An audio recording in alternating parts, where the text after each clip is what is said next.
So to solve questions 23 and 24 on page 531, what we have to do is we have to start breaking down each of the shapes. For question 23, as you saw, we have a rectangle, and I'm going to write down the measurements of the rectangle on it, and I'm going to find the area for it. I have to subtract from that the little triangle which is cut out from the inside. And I need to write down the measurements of the triangle as well.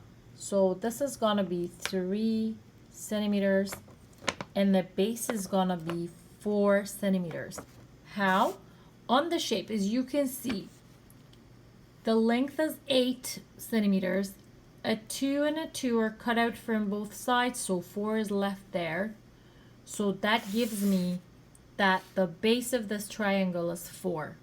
So I need to now find this area. The area of a rectangle is 8 times 4, which is 32. The unit is centimeters, so centimeters to the power of 2. And the area of a triangle is height times base divided by 2. 3 times 4 divided by 2, or that's just a 6. And then we have to subtract them from one another. That's a 26 centimeter to the power of 2. Let's look at question 24 now. What did you guys find? I'm going to break down the shape into a semicircle, means half a circle, and I have to add to this one the square. It's so easy to find the area of the square. The area of the square is how much? 6 times 6, which is 36 inch to the power of 2. So we first find the area of the square. To find the area of a semicircle, what do you need? What is the first thing you need to find? The radius. We always find the radius first.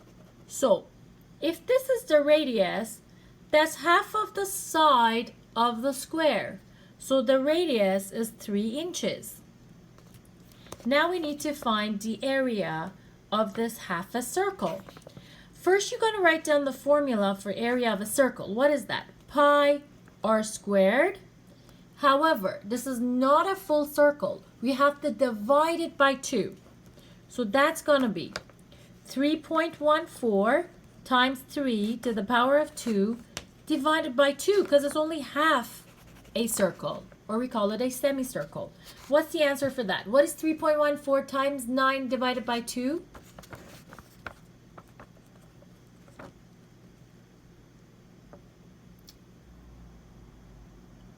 If someone can type it for me. 14, thanks Mackenzie, 14.13 is actually the area for this, right? Then we have to add these two areas together because this shape is a composite shape which is composed of a semicircle and a square. Let's add them together. What do we get? We get a 0.13 there. 36 plus 14 is a 50, right? 50.13. Thank you, Mackenzie. And the unit is inch to the power of 2. So this was a brief description of questions 23 and 24 on page 531.